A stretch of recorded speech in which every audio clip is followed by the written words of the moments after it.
Good morning. That is quite a presentation to follow. I'm going to start by talking about some smaller issues, I would say, that is oil's effect on the California cap and trade market, but then I'm going to bring it back actually to talk about some international issues. So I want to start out with the recent change in oil prices and something that's probably of some interest to a lot of people here, which is the decline in oil prices and the effect on the California gasoline or California cap and trade market. So of course, oil prices reduce the price of gasoline and diesel.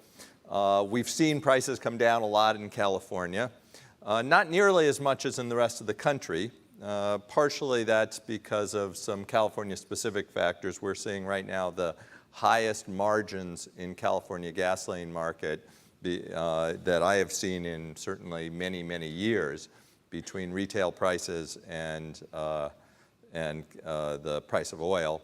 That's partially due to the Exxon Torrance refinery fire.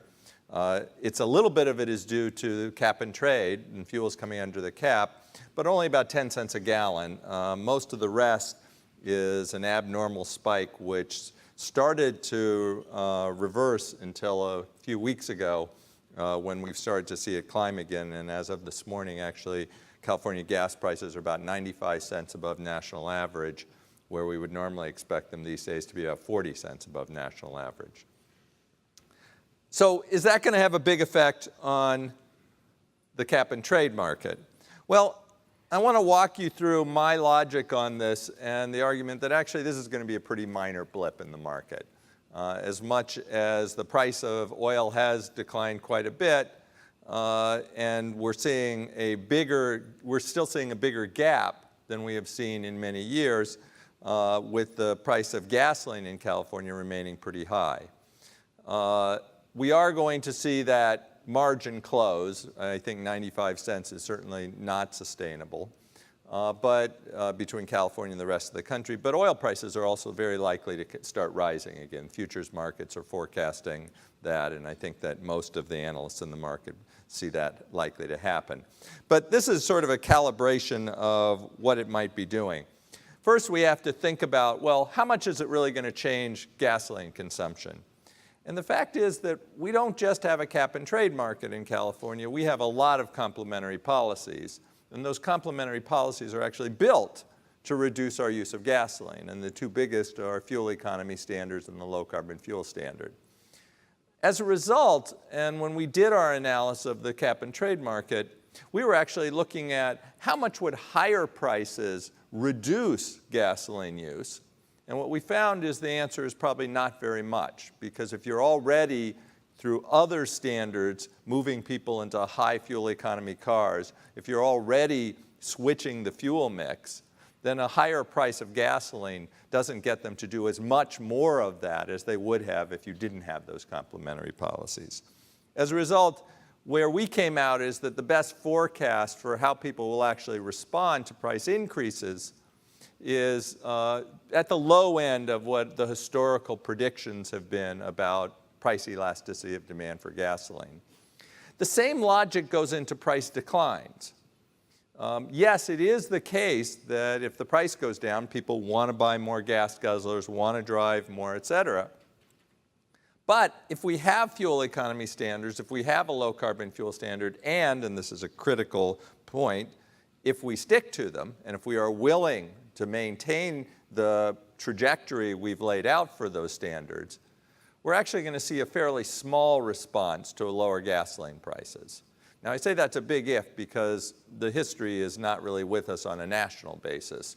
After 1985, when the price of oil crashed and gasoline came down, we pretty much abandoned fuel economy standards for 2 decades. So if we do that again, then we will see a greater expansion of consumption. But if we actually stick to the fuel economy standards, I think we're likely to see a fairly small response, in economics jargon, a small elasticity of 0.1 or 0.2, meaning a 10% decline in the price of gasoline leads to a 1 or 2% increase in consumption. What does that mean for California emissions? Well, just to remind you, many of you probably know these numbers by heart. The cap and trade market has a cap of 2,508 million metric tons over 8 years. Transportation runs at about 170 million metric tons a year. If you look at a 20% fuel price drop, which is sort of in the mid-range of what we're likely to see, that with a elasticity of 0.2 would lead to a 4% increase, or 4%, that should say 4% increase in consumption, or 41 million metric tons over 6 years. It's not nothing, but it's pretty small. The simple calculation tells us that in the great scheme of things, this drop in oil prices is not going to fundamentally change the equilibrium in this market, and that equilibrium is almost certainly going to remain at the price floor. The analysis we did using only data through 2011 last year showed that by far the most likely outcome was the price would remain at or very, very close to the price floor. The analysis we've been doing now using 2012 data, and we will do as soon as ARB releases the 2013 data, what we're doing with 2012 data seems to suggest, if anything, the probabilities are substantially higher now that we're going to be at the price floor. So the first part of this sort of what's oil got to do with it, I think for the California cap and trade market is not a whole lot. We're going to see a bit of an increase in demand from slightly more consumption, but fundamentally this is not going to be the major driver. In our analysis, the major driver that had by and large been ignored prior was the uncertainty in the macroeconomic growth in California. And so far, we are seeing the state economy start to pick up, but not at the rate that it's likely to really drive emissions up and put us up against that cap. So far, it looks like through the end of 2020, that cap is not going to be binding. Now, of course, with the governor's announcement yesterday, we will have to see how that actually gets implemented, and if that 40% means some significant change in the cap and trade market through 2030, that could potentially really tighten it up. That's, of course, the big unknown and has been the big unknown since the beginning of the market.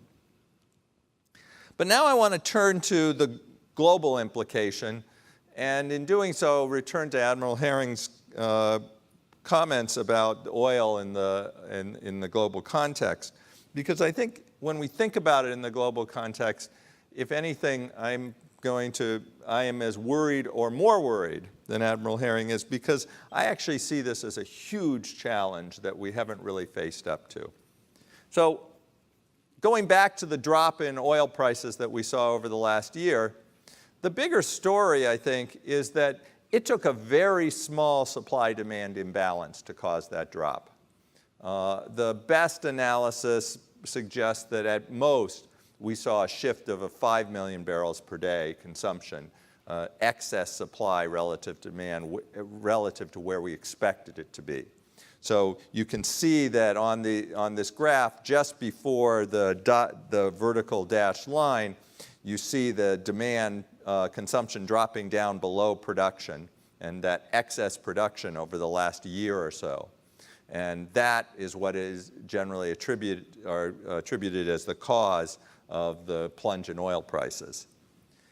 And that's really sobering when you think about it, because it took such a small shift to cause a big drop in oil prices. But it's actually consistent with something that a number of economists, myself included, have been talking about for years, which is if we start taking oil demand out of the market, we're almost certainly going to see a huge plunge in the price of oil, which will make it much harder to further reduce oil consumption. Imagine taking serious steps to reduce the world use of crude oil. So reducing world greenhouse gases by the sort of goals that are being discussed for 2030 will require a substantial decline in crude oil consumption. But even I would say a fairly modest decline, 20%, given what we have seen in the crude oil market, is almost certainly going to cause a crash in oil prices. There's a lot of sub-$20 crude oil in the world.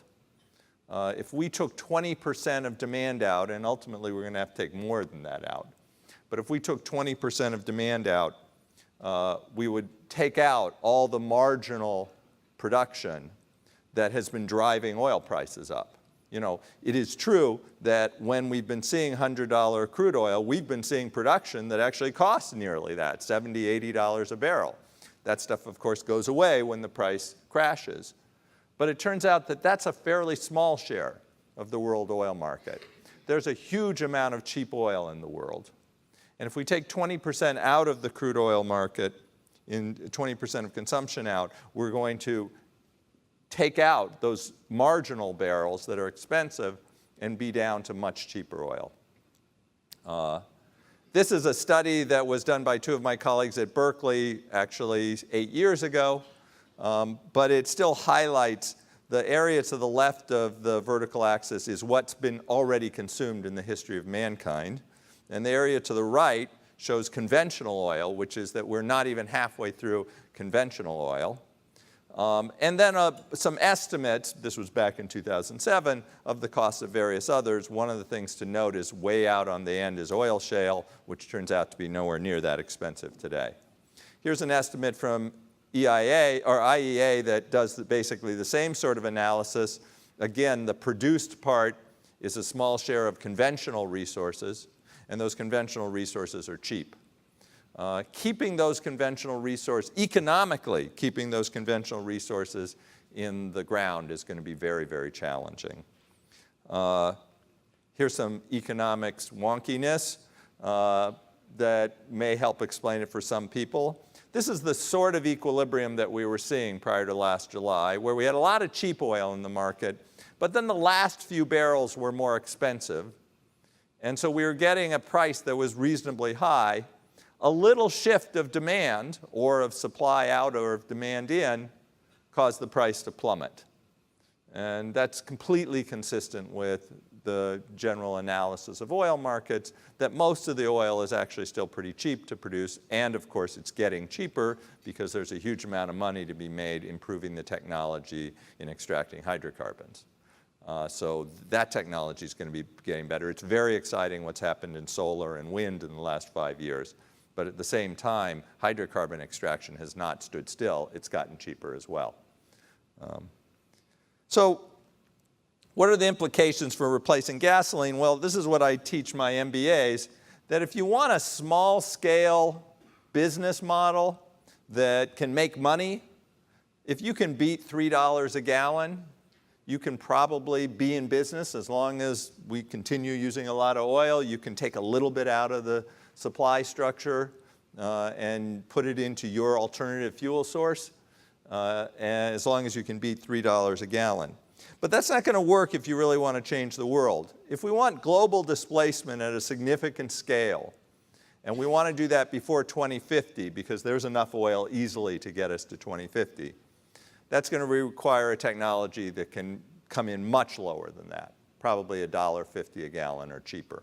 $1.50 a gallon at current technology, but the technology is going to get better for extracting hydrocarbons, and that's going to make it even more challenging to displace it. So we either need to get a technology that can actually come in at $1.50 a gallon or cheaper, which is a huge technological challenge, I would not say impossible. We've seen amazing things happen in the last decade, and we need to continue to make those things happen. But it is definitely a steep hill to climb. Or we need a global greenhouse gas price to make up the difference. And unfortunately, we're not talking about prices that are anywhere near that range. $100 a ton for greenhouse gases translates to about $1 a gallon when you take into account both the refining and the tailpipe emissions. And so we would need a price of well above $100 a ton to start bringing up the conventional, the gasoline price to something that's closer to the technology, to the price of alternative technologies today.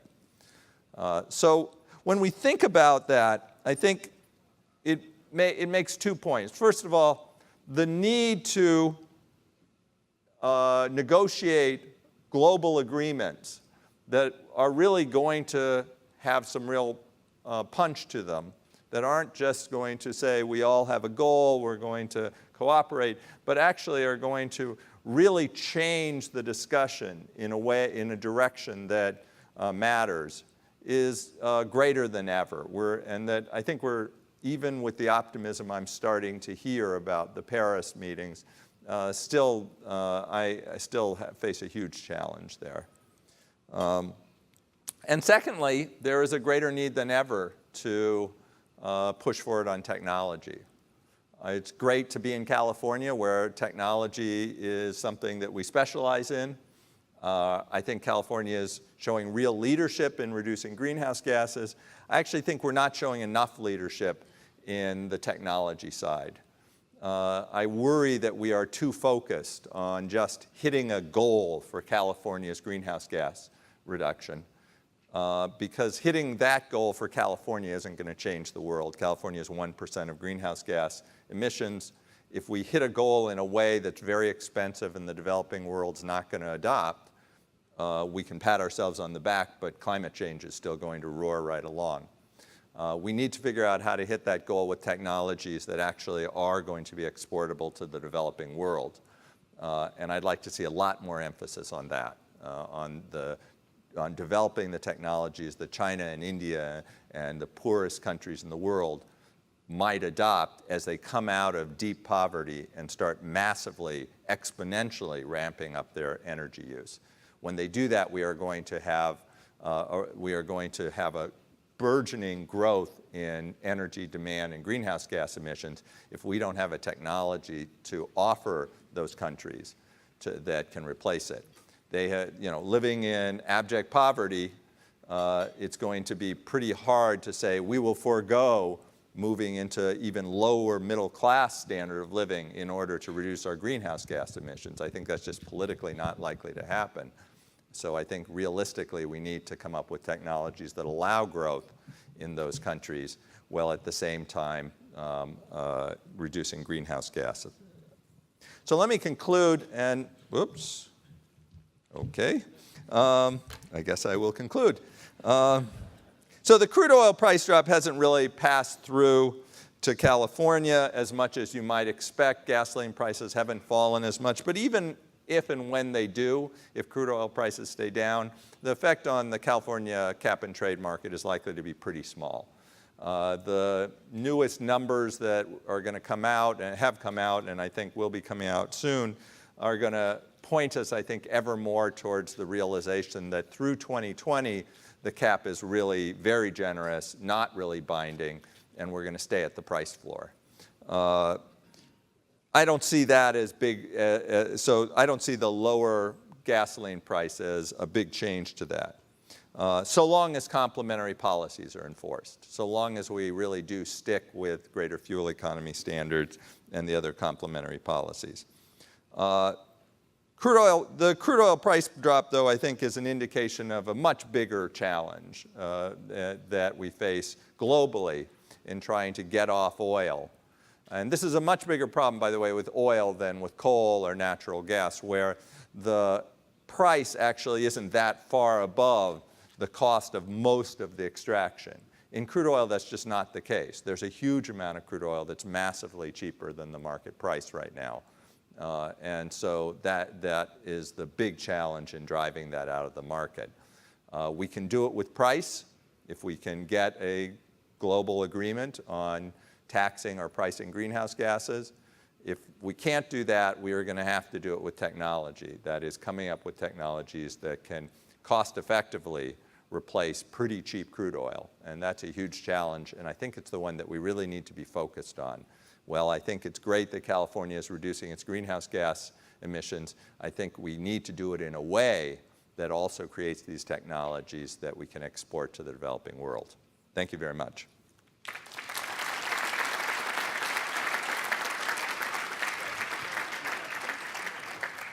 I'm not as popular and don't have another speaking engagement in a few minutes, so I am happy to take questions. Apparently there is a microphone here if anybody would like to ask. And if not, we can. I can't see if anybody's getting it. Oh, okay, there we go. Hi. Just to make some things more interesting, the Saudis now are testing fracking with ocean water. Yeah, I think there's a lot of technological progress, we will call it progress, in hydrocarbon extraction. People can get very excited about that. And you know, if it weren't for greenhouse gas emissions, it would be creating a lot of economic value. Unfortunately, because we're not pricing in the environmental damage, I think it's giving incentives to produce technologies that ultimately are not good for the world. Yes, sir. Hi, good morning. Thank you. It was very interesting. But I did want to, just because of the juxtaposition of the prior speaker, it brought some questions to mind regarding the externalities associated with securing supply chain for that cheap oil. Is that figured into your analysis with regard to cost comparing with alternative technologies? Not at all, and I think that's part of the problem, which is that not even the United States, which is actually paying those costs, is pricing it in. And certainly I don't expect China and India and the developing world to price that in anytime soon.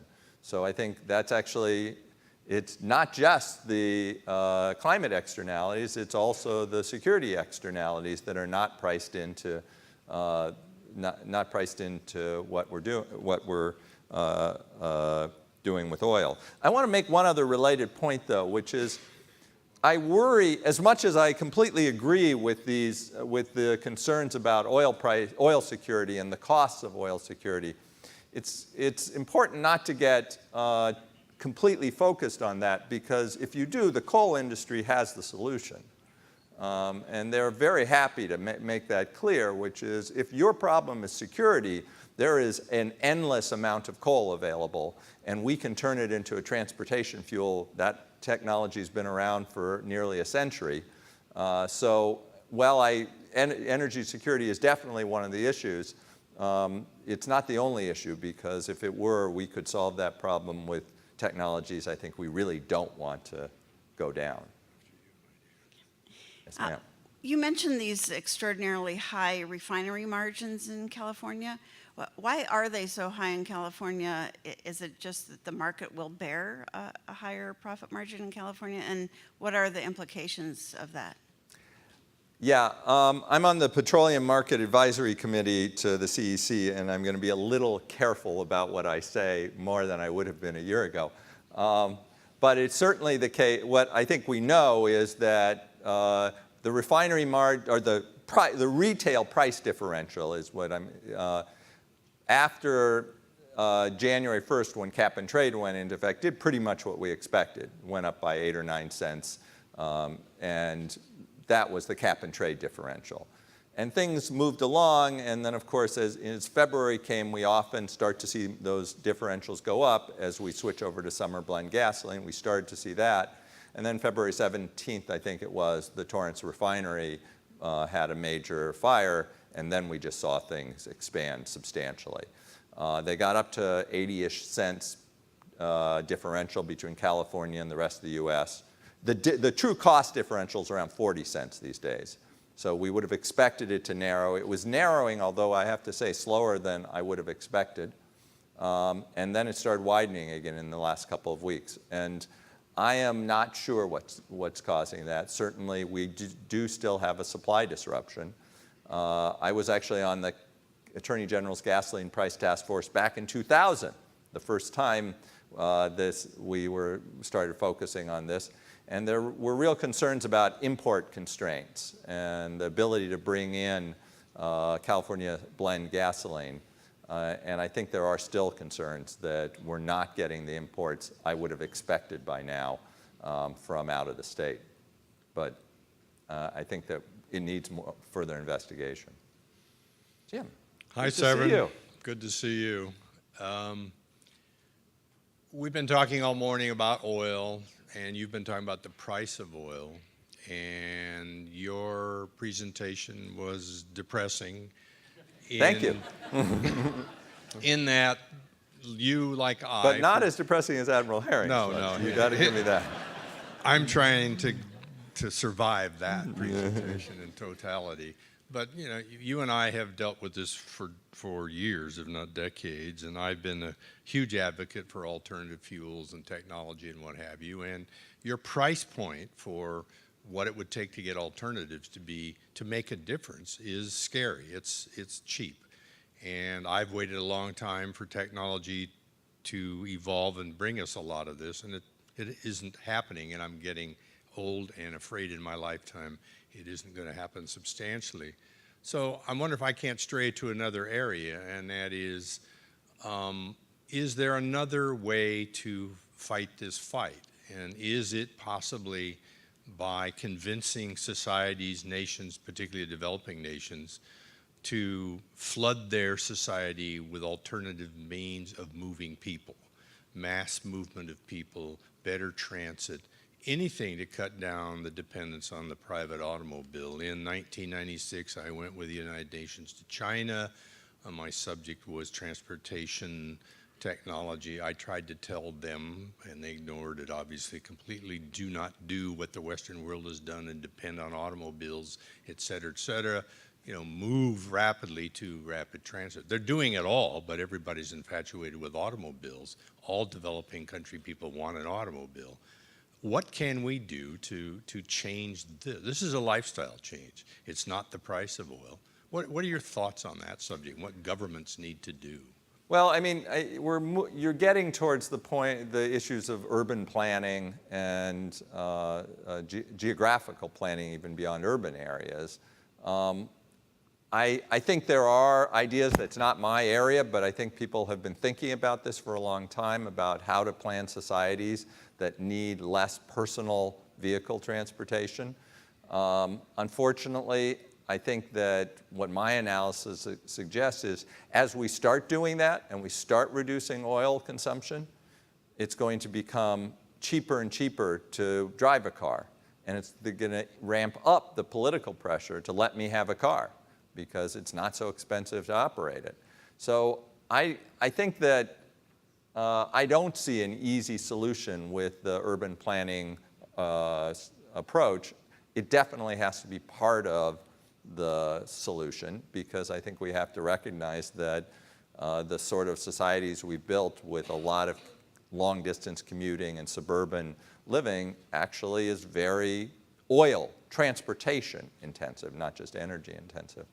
But beyond that, I think my engineering and scientist friends don't like this, but I want to throw the ball to them and say, find a solution. Now, I want to throw the ball to them with a lot of more support than we're throwing to them right now. I will leave you with one statistic because I have to stop, and that is that ARPA-E was the great new R&D and energy approach that came in with the Obama administration. ARPA-E's budget topped out at $300 million, which is $1 per person. If this is truly a potentially catastrophic threat, that's not even in the right order of magnitude of what we should be spending to try to find solutions. And I think that's where we really need to change our focus. It needs to be much more on not can we get a little more greenhouse gas reduction, but are we doing it in a way that can actually create the revolutionary technologies that change the world, not just California. And I think that's where we really need to focus. Thank you. You said exactly what I wanted to hear. I would have said we need to flood the market with investment in these alternatives. Yeah. Thank you very much.